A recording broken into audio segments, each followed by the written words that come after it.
Hey there, it's Mike Tramp, and you're listening to White Line Fever, where rock and roll is still alive like it always has been, and it always will be.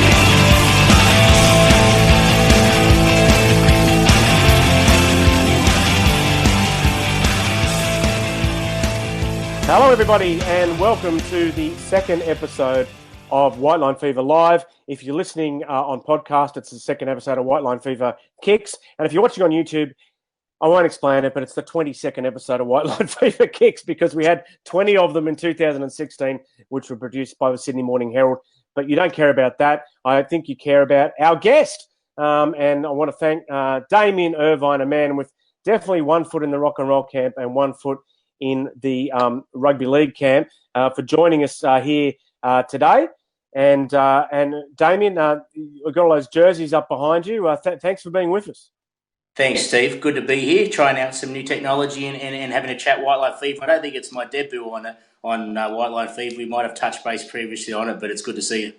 Yeah. I think if you want to go back and find those, episodes, they're on iTunes. Please go back and find those episodes on iTunes. Now, Sean Lawless from the Wigan Rugby blog last week, he walked me through my own program. He was kind of my director. I'm flying solo here today, so we may not be switching, angles and switching screens as often as we were last week. It may not go as slowly, but there you go. I just switched screens and I got just me. We'll get rid of that as quickly as we can. So we'll have a few Cronulla fans watching, I'd imagine, Damian, and I imagine they're asleep now, so they'll be watching on replay or listening to the podcast, and they perhaps don't know what you're doing here in the UK, how that ended up happening. So maybe we should start by discussing that.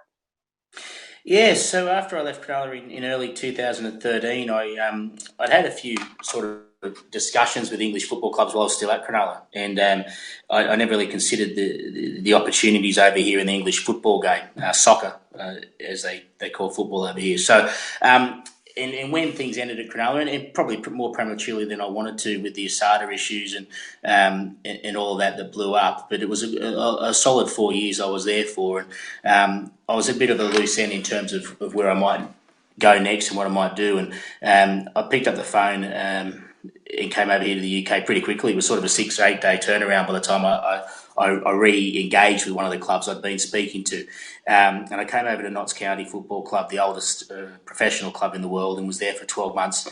I linked up with a great manager, Sean Derry, and Greg Abbott, who's involved with Bradford City here now.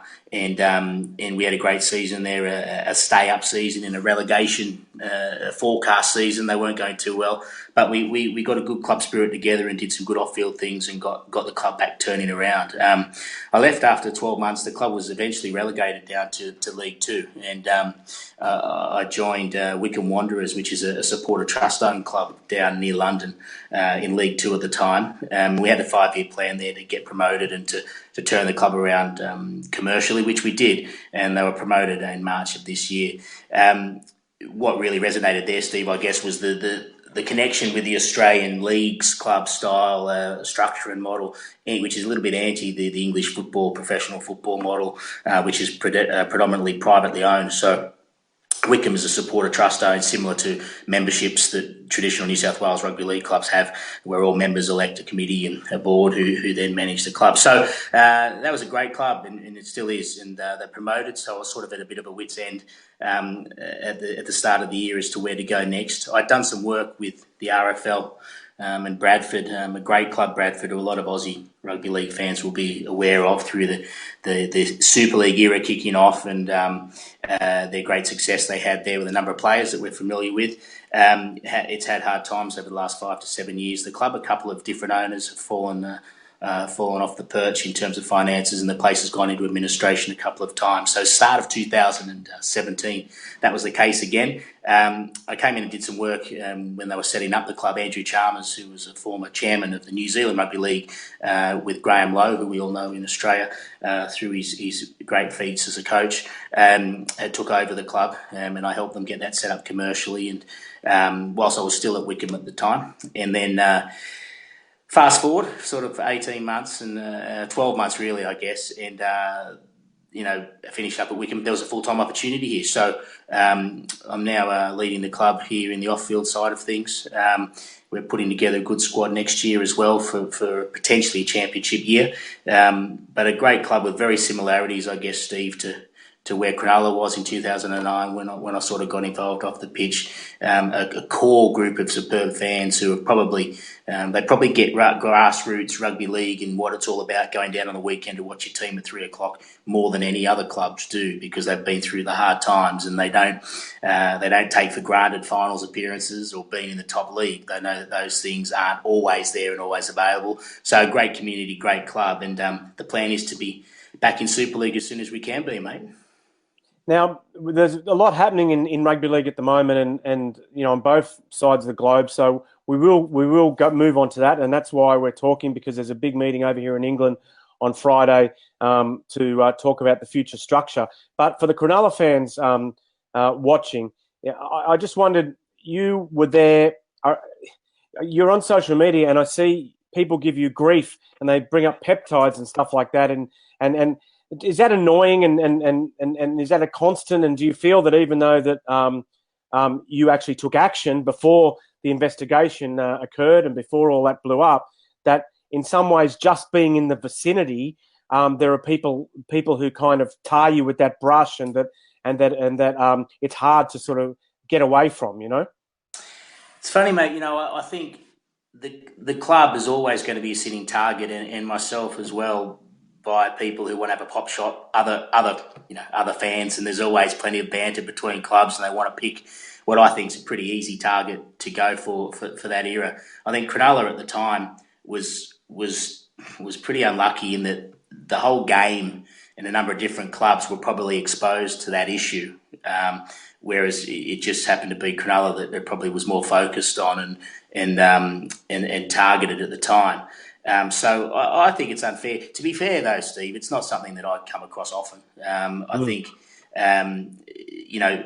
in the club's great history and what it's done in the last 45 years with a premiership under its belt now, and its growth from being a very small an expansion club, back when expansion was from Sydney Harbour down to the southern national parks rather than international. I think the club certainly doesn't deserve to be tarnished by that, and I remember just a couple of days when I was actually standing down from the role, one of the journalists at the press conference said, "Look, do you feel that you've let the club down?"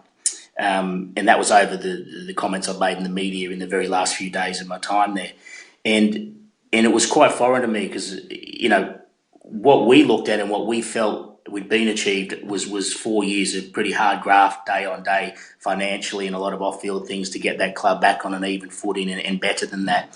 So it never really crossed my mind that an issue which was totally out of our hands and something that we were sort of blindsided by would define the period there, and it certainly doesn't define me. And to be fair, it's not something that I get raised very often at all. In fact, it's more now, as the club's gone on and had premierships and things, more Cronulla supporters sort of saying, we understand what you're doing there and getting the club back on its feet financially. Without a strong financial platform, you can't get through crises so easy. You can't get through the ups and downs. You can't get through those blindsided issues.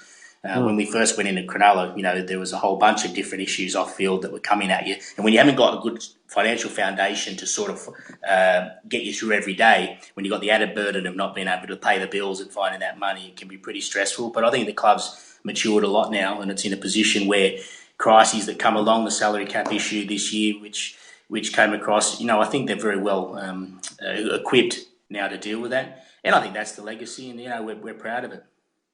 Okay, the next thing I want to ask you about is, since you left, your thoughts on, Cronulla, and obviously they won a competition. You were there for that, I believe, and even now, people, even though the NRL is sort of it's the most watched TV sport in Australia this year, and the revenues are great, the TV ratings are up marginally. People still talk about relocation, don't they? They still talk about. If there's too many teams in Sydney, I'll always tell you there's 8.5, not 9, because I'm from Wollongong. What do you think of the? Is the club secure in the Shire, or do you feel that eventually the future, there's an inevitability to deal with, and as far as rationalising the competition and reaching new markets. I think Cronulla is safe in the Shire. I really do. It wasn't always, and hey, a team that I was around did a lot of hard work to make sure that its destiny is in its own hands.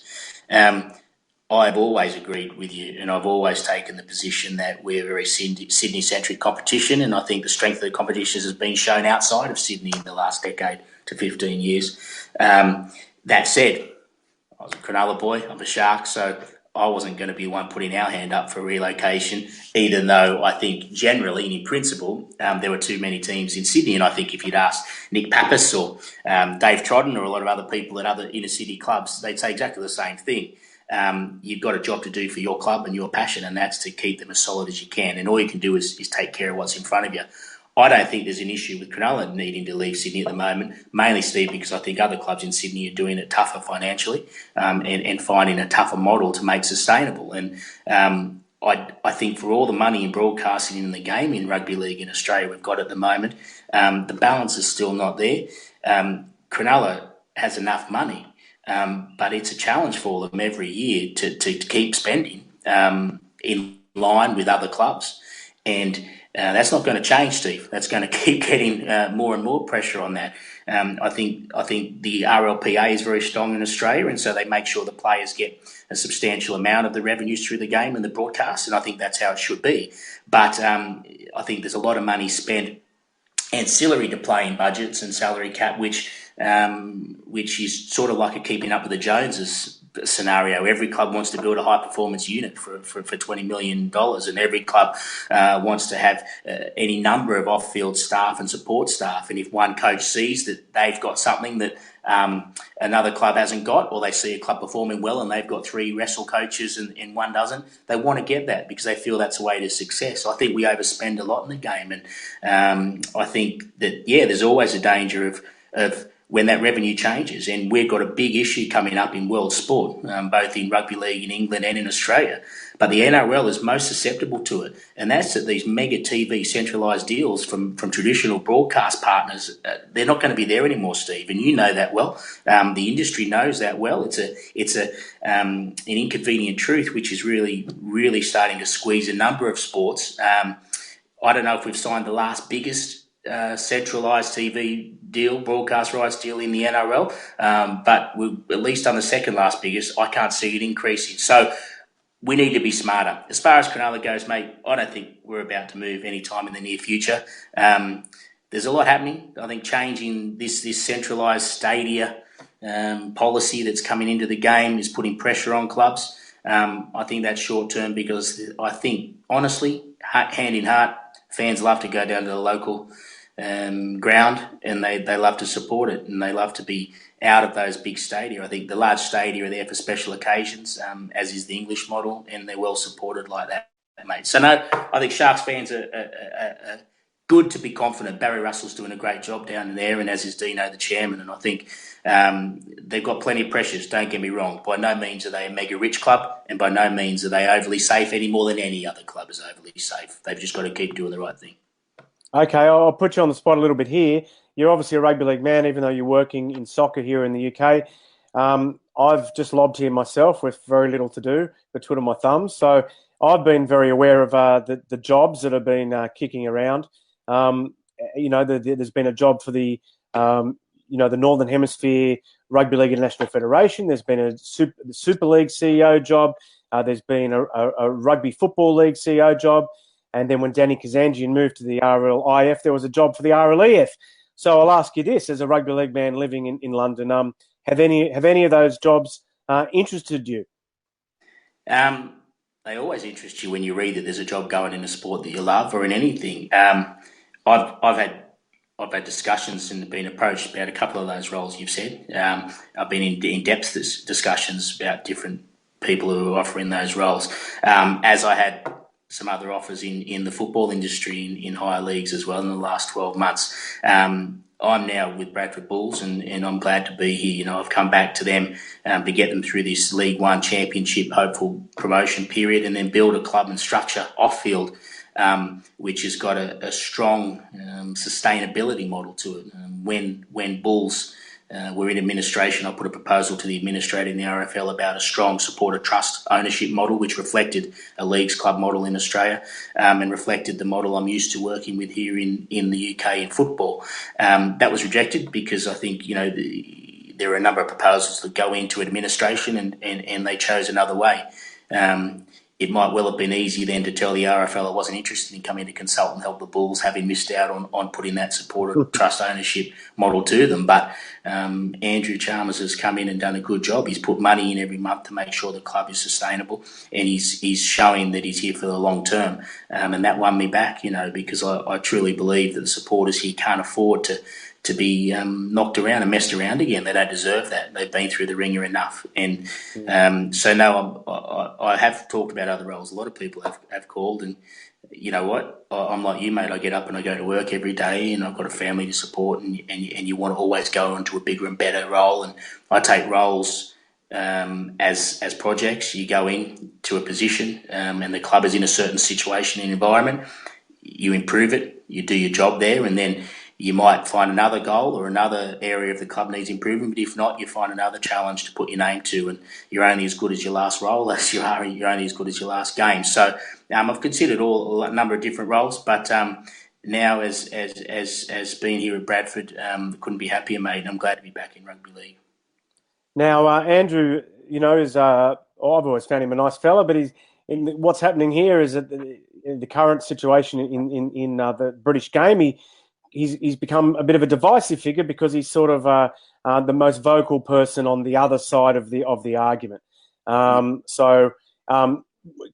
are your thoughts on now? Just I guess to explain to Australian viewers, Super League have set up their own administration. They've got Robert Elston, who applied successfully for one of those jobs. I think he probably didn't have to apply, but now they want a bigger say in the running of the sport in this country. And there's a meeting on Friday where the Super League clubs, with the backing of the RFL, no one's really spoken about that much. The RFL of essentially putting this proposal forward, even though it's ostensibly come from the, it seems to have come from the Super League organisation, the new Super League organisation, that it's just one up, one down, and there's no more middle eights. And then there is a counter proposal which came to light yesterday where the middle eights, there's one up, one down, but also the teams, the second last team in Super League would play a round robin against teams 2 to 4 in the championship for another Super League spot. And that would be on, I assume, reading between the lines, concurrently with the playoff series, or the finals as we call them in Australia. So while the top teams are playing off on a given weekend in September, there'd also be a round robin playing off for a spot at the bottom of Super League the following year. And now today we've had Neil Hudgell, one of the big heavy hitters in Super League, say, well, if our proposal is not accepted, and we've got a question from Simon Cooper coming up in a minute, if our proposal is not accepted, you won't have Super League as a property anymore. So basically threatening to walk away from the rest of the game, a split in Super League. As someone who came from the Australian system, where there's no way that Wynnum Manly can ever play to go up, or Newtown could ever play to go up to the NRL, and now you're with one of the clubs who's in that very position, Bradford are a big property in a lower division. What do you think should happen on Friday, and what do you think actually will happen? Well, mate, I mean, first and foremost, I think it's disappointing for a game we both love, mate, and we both know, I think we're fair to say we're both pretty supportive of international and expansion and the game wherever it's played. I think it's disappointing that it's come to this far. I mean, ructions started probably this time last year when the entire game, I think it's fair to say, and then when I say that, I mean Super League, League One and Championship clubs and the association clubs, sought change, and they put a vote of no confidence into the administration of the RFL. And as a result of that, Nigel Wood moved on prior to Christmas. Nigel you talk about divisive figures, certainly Nigel is one of those. I think when you're CEO of any organisation, ask Dave Smith, ask Dave Gallup, ask Todd Greenberg, you're going to be divisive. But what happened when they removed him was there was there was a vacuum then of stability and power in the front. And they haven't replaced Nigel, the board of the RFL, until only recently, last month, when they installed Ralph Rimmer, who was Nigel's assistant for a long time. I shouldn't say assistant, COO, so second in charge. Oh. And what's happened in the interim in those 10 months or so that there hasn't been a formal long-term permanent CEO is a whole bunch of stuff. Everyone's had an idea in the game. The game is split into Super League versus the rest, and proposals have been made, as you said, to hasten change. Now, change is great, Steve, and I've got no problem with change. I think the game needs change, and you always got to be looking to get better. The process around this change, because of the lack of that structure and leadership, I think, and I think anyone who's reasonably looking at this objectively can say has been poor from the game. And I put the whole game in that basket. It's a shame. Supporters are turning up, paying their 20 quid to get through the gate every day, driving miles around to watch their teams, and they have to look at these people and saying, what are you doing? Why are you so divided? So what's happened is the Super League have said we want change, and for whatever reason they're entitled to say that. But I think they started coming out with change early on without having brought the rest of the game and consulted the game in. And that immediately created a divide, because the lower league club said, hang on, you're making statements about things that you'll say will happen, will be fact, when the whole game needs to vote on this. So really very quickly put a fighting line down the middle of the argument, and straight away people started to get on one side or the other. Where it is at the moment is there's a meeting going on Friday. When you say the RFL support the Super League bid, I think it's probably more a case the RFL are being very good fence sitters on this. They've said our job is to govern the game that you guys come up with. You're the stakeholders. You put your hands up. I think that's quite clever from the RFL to take that view, because they have to be seen to be objective. But the Super League have put a proposal through. There are two sides to the argument. Funding is one. The lower league clubs want to retain their percentage of the funding from the central TV deal past 2021, when the current one expires. And Super League weren't going to guarantee that unless they got certain things their way, and one was the competition structure. So, look, where it's going to end up, I don't know. I honestly don't know, Steve, and I'm in the game every day, and a number of clubs are. If you ask me, it's going to be a very close vote, but I think probably, as it stands at the moment, the League One and Championship clubs will probably have the numbers not to accept a vote. And they're not doing that, as I understand it, to be obstructionist or to just put a block on anything and not change. They don't feel that they've had a proper or robust process put behind what the proposal is. When you think back 4 years ago, when the middle eight system came in, like it or loathe it, that was the result of an in-depth analysis over a 6-month period of a project with Deloitte Consulting and other people at the RFL to come up with different options, and they tabled that for consideration. There's none of that work being done in this before Friday. So from me alone, objectively looking at it, I don't think that's good enough. I think you've got to have far more robust and thorough data and reasons and modelling behind why you're changing the competition structure, particularly when you've got a contract at 2021 now in place and a system in place. Where it'll come up to Friday, Steve, I don't know. I think if it was a case of Super League clubs saying, do it our way or we're breaking away, I think that would be disastrous, and I think that would be pretty terrible move from the Super League clubs as far as the wider game. I think they'd be quite self-centred, and I think it'd be a big breach of process, in my opinion. The big question, isn't it, is whether Sky would do business with just the Super League clubs, and that comes down to personalities. I mean, it comes down to some personal relationships, I guess. And it comes down to more than that, Steve. It comes to more than that, because it comes to market share. And the people that watch Sky Sports, to watch Super League in the UK, are rugby league participants. They're like you and me, and they're like the people who support Barrow and the people who support and go down the 400 to Hemel, and the ones that go to London Scholars and the Hammersmith Hills Hoists and all of that. It's their sport. They go along to the community game. Now, they know that their club's not playing Super League on Thursday night or Friday night, but they get home and they watch it because it's their sport. As soon as you alienate those participants, as soon as you tell Rochdale or Bradford Bulls or Oldham that they're no longer a part of the game, that we're Super League, we're the superstars, we're going to do it our way, we don't really care what you think, so we're going to do it our way, like it or leave it. well, you alienate those people. You and I saw it firsthand with people who supported Newtown or Western Suburbs or Northern Sydney Bears. They're lost to rugby league. How many people's dads or grandfathers said, I've had enough after the Super League war. I'm not interested anymore. I've seen it. I've seen it firsthand. That took 15 years to get over, Steve. So if we, as a game, the Super League, alienate those people, your viewing numbers really risk dropping away. You've got to keep the participants as the ones watching their sport for Super League. So I think it's a little bit narrow-minded for the Super League clubs to upset their main viewership demographic, and that is the participants.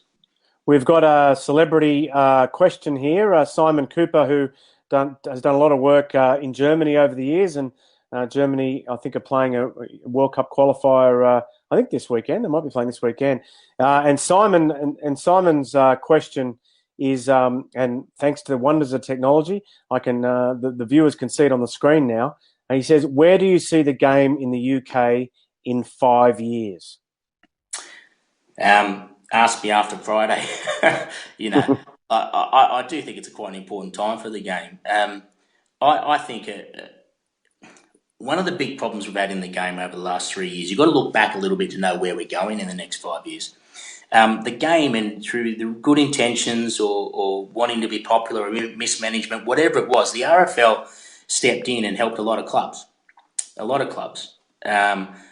And there is a bit of an argument to say maybe we should have let some clubs wither and die on the vine when they could, because natural selection around what can compete and what not, maybe clubs needed to look at merging, which certainly saved the NRL to an extent after the Super League.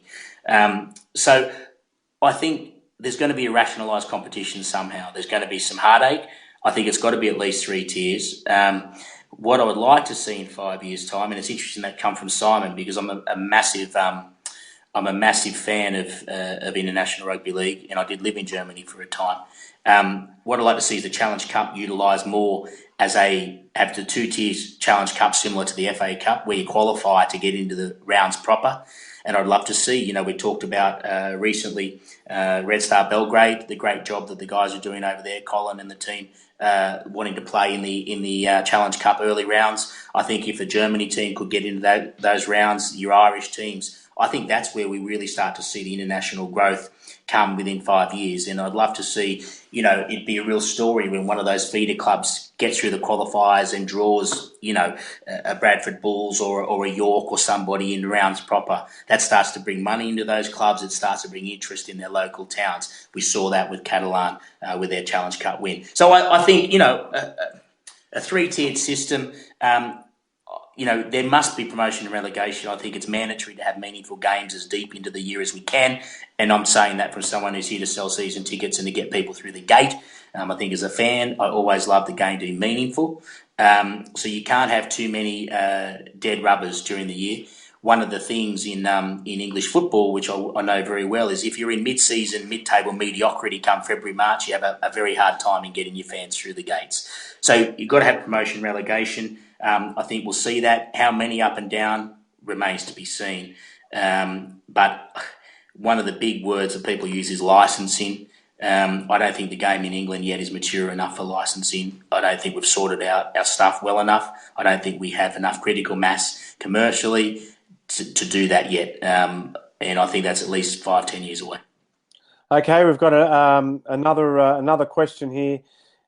From Maggie. Let's see what Maggie has had to say. She says, "Do you think the number of games should be reduced to improve quality, and Sky should show them all so they get as many games as they want for the TV deal?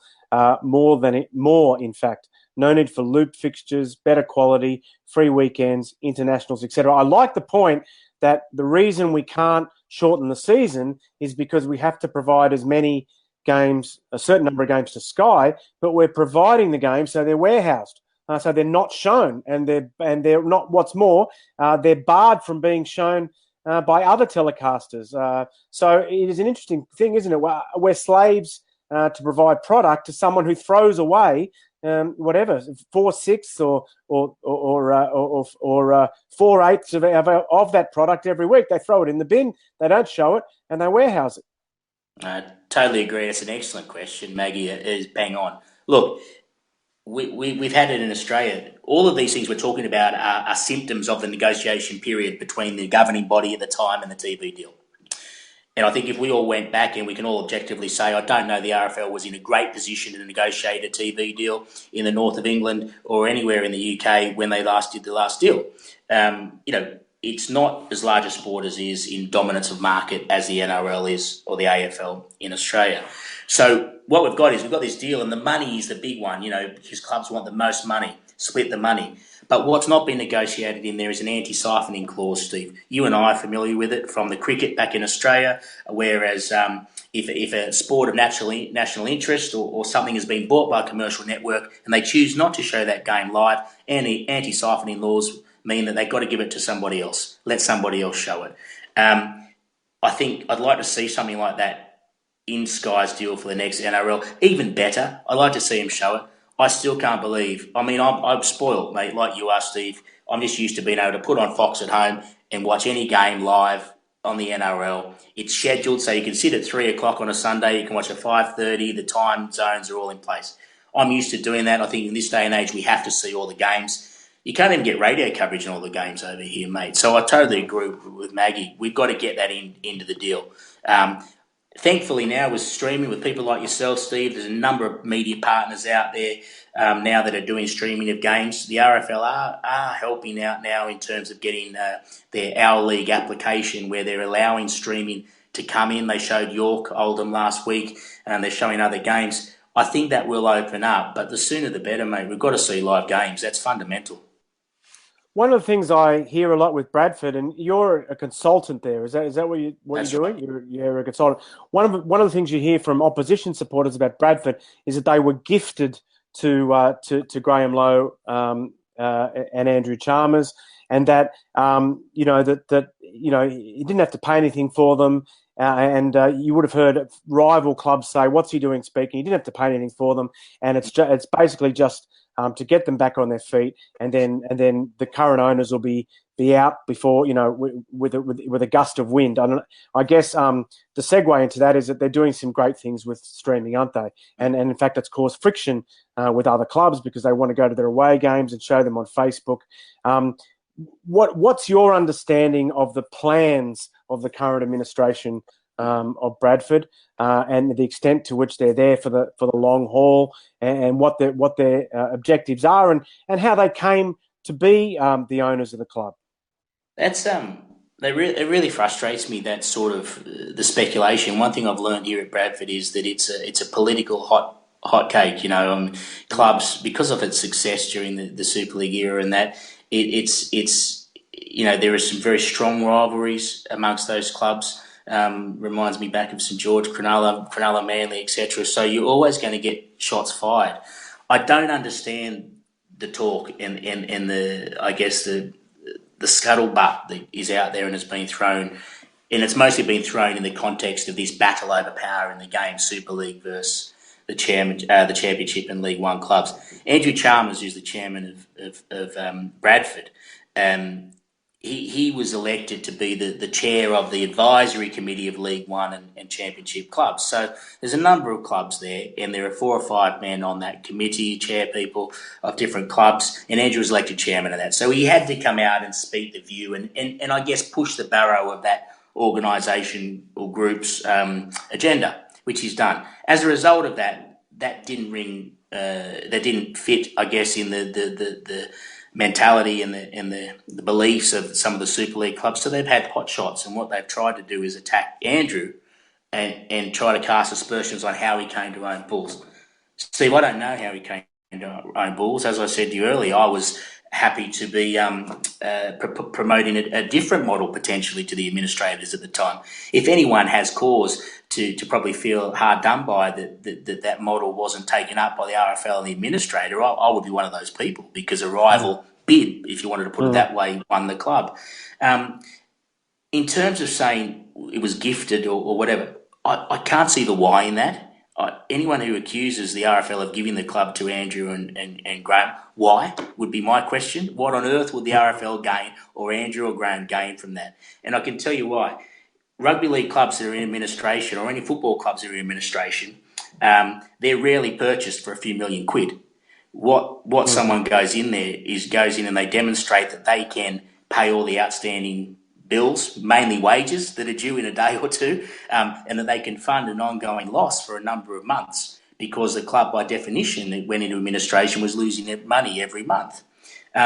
So all I can say is, and all I know from my experience, I didn't know Andrew before coming in here. As I said, I came up and helped out when he first took the club on for a few weeks, and I've sat back and watched. I've watched the club from afar. So I've got no bias towards Andrew or Graham or anybody. What I know is that he has funded the club through cash. So when the club needs money at the end of the month, the wages need to be paid, he puts that money in. And he's done that. He could have come in and sliced the club apart, really gone back to a skeleton model, which, to be fair, under a supporter trust-owned model would have had to happen. But what he's done is he's playing for the long term. He's demonstrating that. He's maintained the academy, which is a brilliant academy under John Bastian and the guys. They develop a lot of great rugby league boys and girls. He's brought a reserve grade side in. He's got a women's rugby league side, and they're all staffed and they're all playing. None of those are revenue earners, Steve. You know, they don't make a gate. They cost him money. But he's done that knowing that that's the right structure for the future.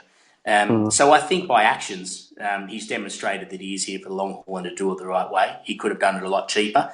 And all I can say is that he's putting money in every month when he needs to make sure the club is successful and keeps growing.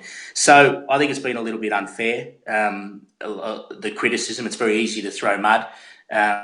But as I said, I can't understand the conspiracy theories because I wasn't here then, and I don't see any reason why there would be a conspiracy theory. There's no barrels of gold buried under Odsal that I found here or something that would require someone to be gifted or some clandestine ownership. It's a good rugby league club that needs a caring chairman. Andrew's made a pretty good fist of it so far, and he's made a statement that he's here for the long term. He supports that with his money. I don't know what more you can want in a chairman, if I'm honest.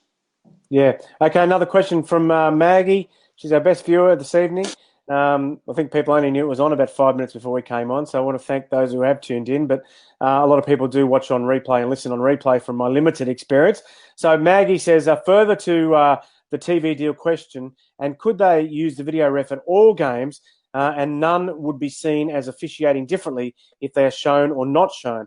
I like the anti-siphoning clause, wasn't aware of that, especially if that includes the CH level. What's that? CH? What's CH? So championship level, is it? Championship level. Sorry, there you go. I guess, Anthony, I guess as far as anti-siphoning is concerned, we should add that in Australia, that is for really big events. So, it's for Test cricket and stuff like that. So, there is a little bit of warehousing in Australia. If I'm sure if Proper Sports in Australia, if they wanted to go and show, I know for a fact they went to Newtown or Balmain and said, we want to show Harold Matthews or Flegg. The NRL are not showing those at the moment, but they would have a say. And Telstra, who have been running the NRL's digital, they would have an objection to that and have had an objection. So it's not. I don't think the government normally only steps in with when it's a really high profile thing. But nevertheless, I guess. As far as the video ref is concerned, it's an old it's like loop fixtures, isn't it? It's the loop fixtures and playing your neighbourhood rivals 5 times. It makes the comp unfair, and equally having a different infrastructure around officiating makes the comp unfair.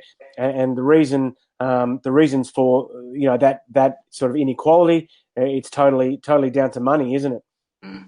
That's true, mate. And I think, on the streaming side of it as well, and I think that's where the answers will be, and it's sort of segue in from the criticism you'd had and heard about Andrew Chalmers.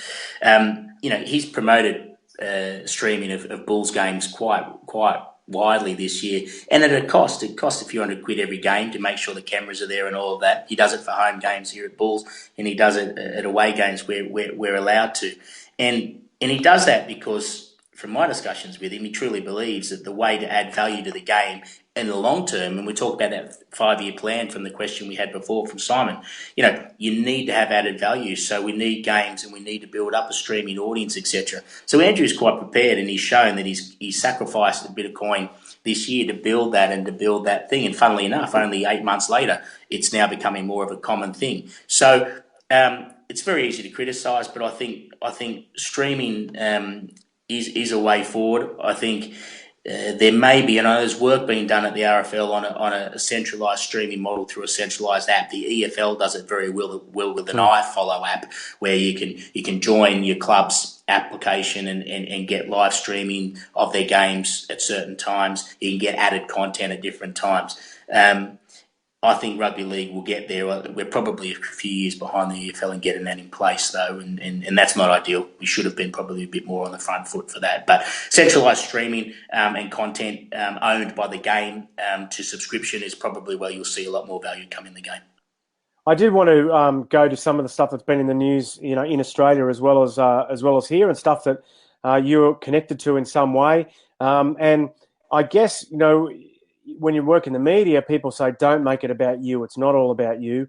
But increasingly in recent days, in the last week or so, in an interesting turn of events, the players have made it about us. And one of the most amazing or significant or unusual media opportunities was Josh Dugan, who's now plays for your club, Cronulla Sharks, who said that he was trying to change his image and he was frustrated by constantly being painted as a victim.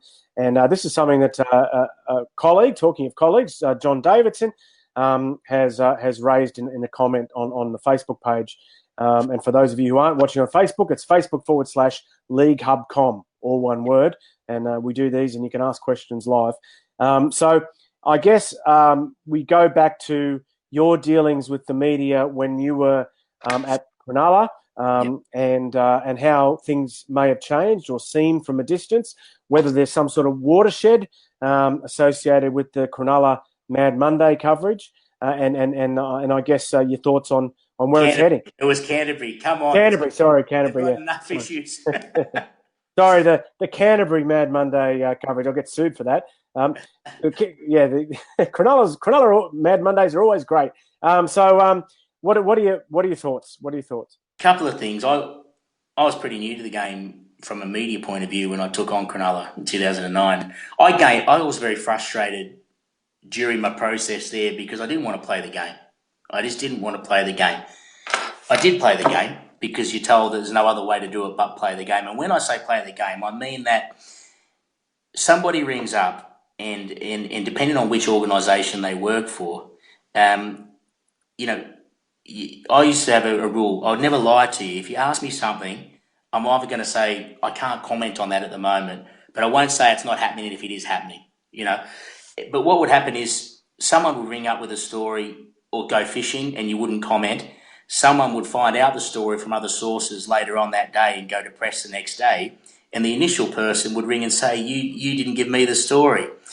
So you'd start to upset people and they try and go after you in other areas because they perceived that you were friendly with one organisation and not the other. And it was very frustrating for me. And I you used to just throw your hands up with it because you were played off quite a bit, by the media who were very good at their jobs in getting that. I think, though, that's very different to what the story is about this week. And that's just par for the course. That's just media management. And things have changed a lot now where clubs are putting out their own content anyway. So, I was probably there a little bit prior to when you could be your own news organisation. You really had to, I guess, the papers were the people breaking the stories. What's happened this week and it's come from the Bulldogs Mad Monday. That's not new, Steve. Mate, every 3 or 4 years there's a scandal on Mad Monday. You know it and I know it. And depending on when it happens and how many people have misbehaved in the last 3 months, it all depends on how hard the action is or the reaction is from the NRL or the clubs. There are people such as Joel Monahan whose whole career in life changed because a silly photo was taken just at the wrong time because the game was fed up with off-field atrocities, which was the term that was used. At Cronulla, we had Brett Seymour or different players that just so happened to be walking drunk down the mall and photographed, but it came on the back of 3 or 4 instances at other clubs where the game said enough's enough, line in the sand. So it all depends on the climate and the time and the change, and the climate at the moment is now that, the players are feeling a little bit sensitive and protective. I think we've got to separate Josh Dugan's interview from that, though, and the reason I say that, mate, is this. I watched from afar. I watched that interview from Josh. I don't know Josh Dugan. He came to the club after I was there.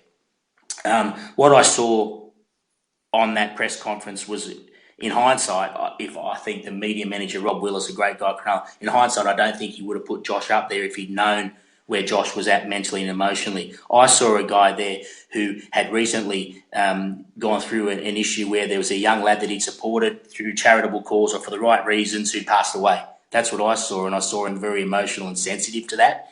And when he was asked about interference and that, it just became a bigger issue, and he gushed out, but he was a guy who was obviously quite affected by having mentored a young lad or visited him in the hospital, and the guy had passed. So I felt a little bit that he was a fish out of water there in terms of being put on the podium, and I did feel that was probably separate to this wider issue. I felt very sorry for him standing there, if I'm honest. Okay, Damian, putting your Bradford hat to go with your polo on.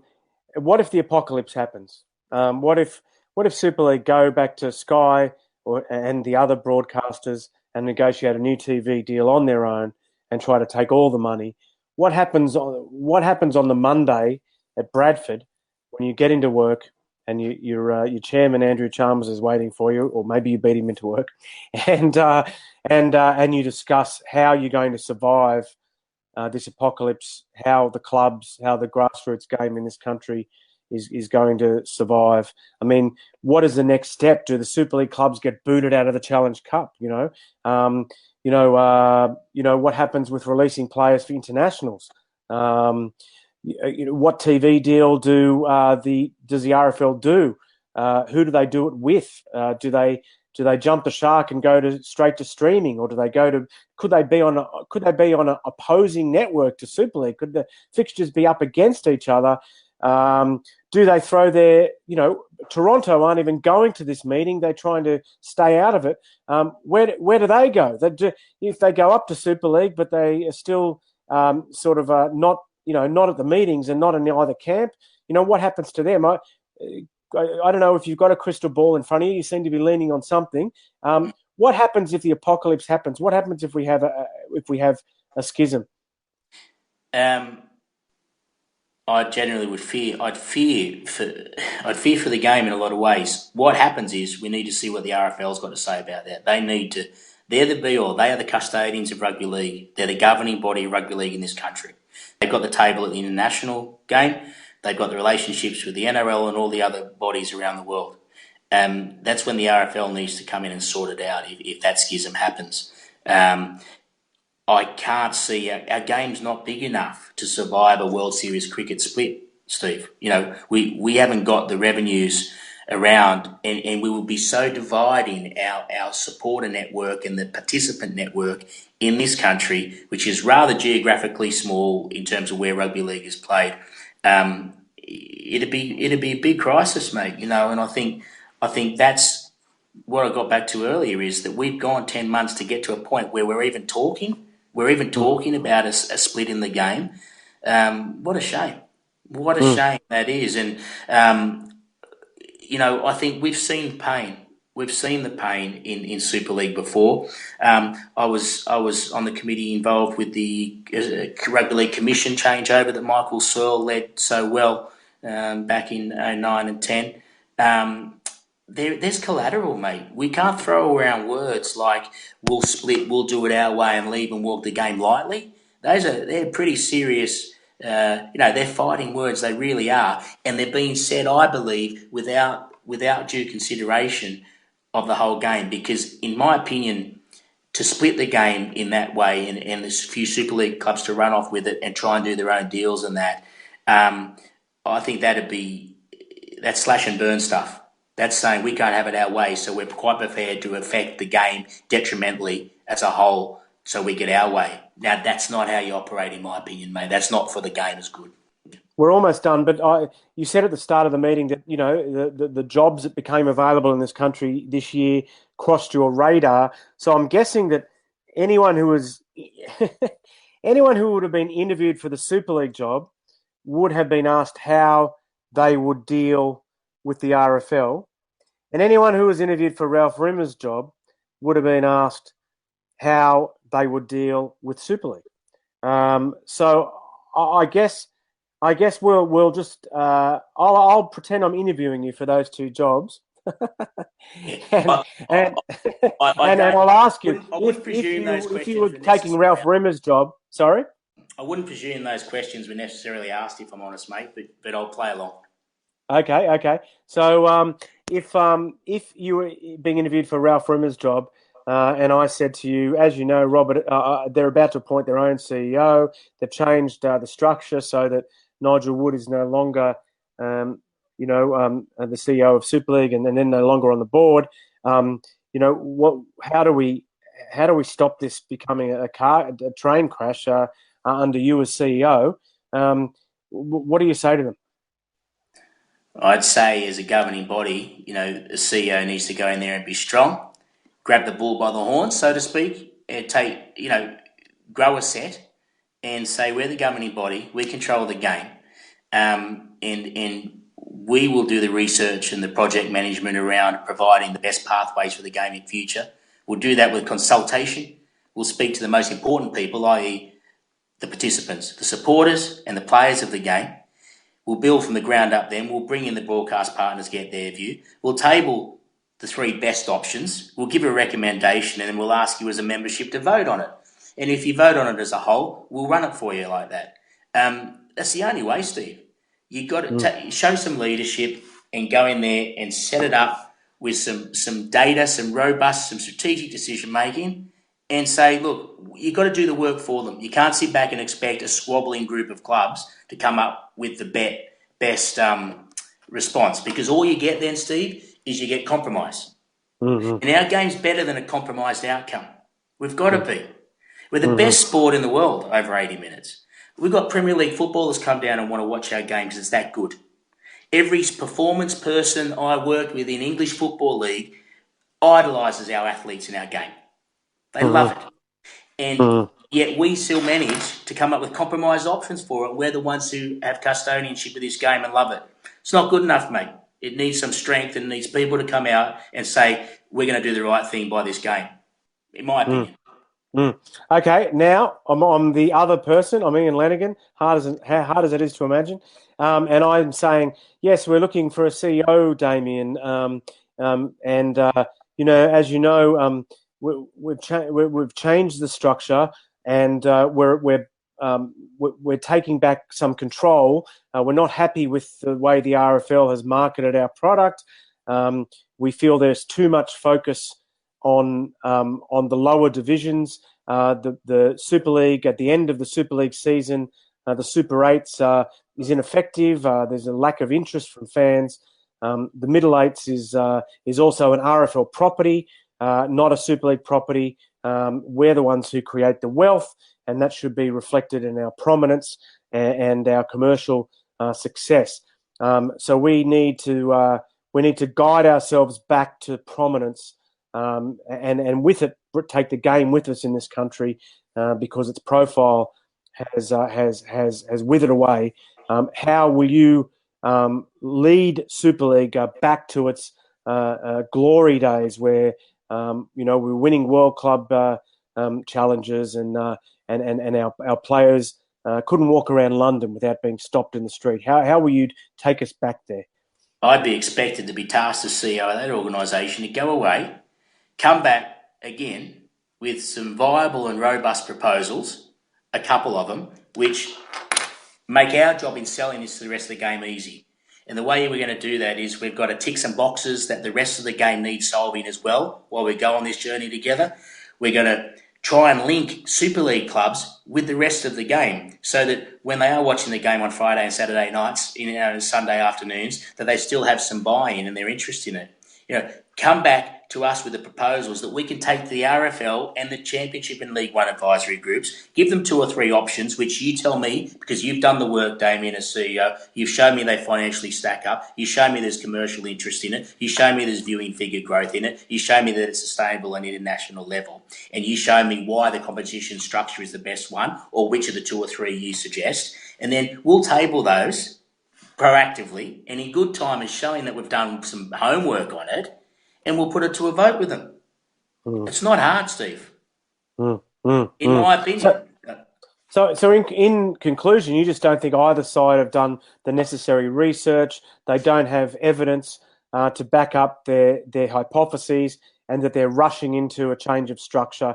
We should be talking about 2020 now, not about 2019. Is that what you believe? Because that's not me guessing, Steve. The timelines show that. 3 weeks ago, they were quite happy with this model. 2 weeks later, they're happy with another model. You can't tell me that's been properly researched or any sort of planning or numbers put around that. So I'll get back to my point before, mate. We're settling and we're making our beautiful game settle for a compromise.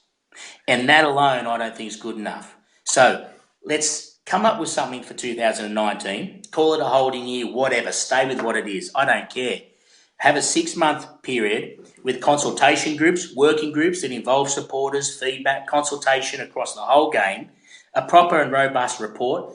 Rob Elston's the right man to table it. Ralph Rimmer should be at the table with it. They should do a dual report on their view on where the game's going, what it is, what the numbers are, and what the ideal models are. Then bring that to the table at this committee group and have them vote on it where they're furnished with some numbers. I think to put your hand up for any change on Friday, if I'm honest, without having those numbers, I think it's derelict of duty, mate.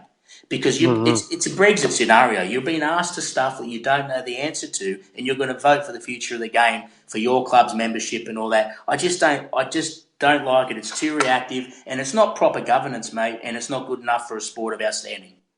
Yep. Okay.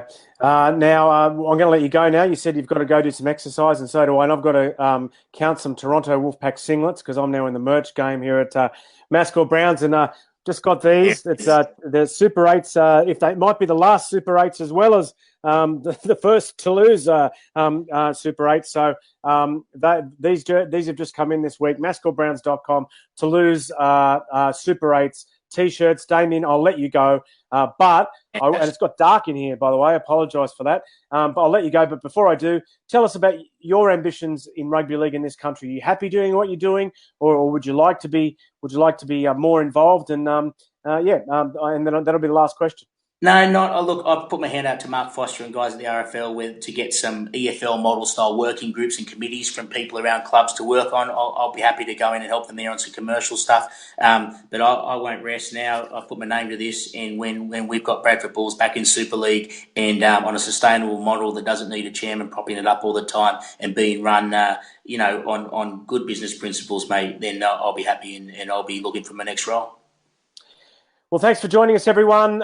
It's the second episode of White Line Fever Live, and it's the second episode of White Line Fever Kicks, and the 22nd episode on YouTube. And the second, I think it's probably the second time Damian's been on the program. Some really good stuff there. And thank you, everyone, for watching. And we'll be back at some stage next week. And good luck with the. What are you doing right now, Damian? You're going to go. What are you going to do? Going to run around the stadium up and down some steps and get fit, mate, because I've let myself go. You know they call Wembley the Odsel of the South, don't you? Okay, good night. See you guys. Bye.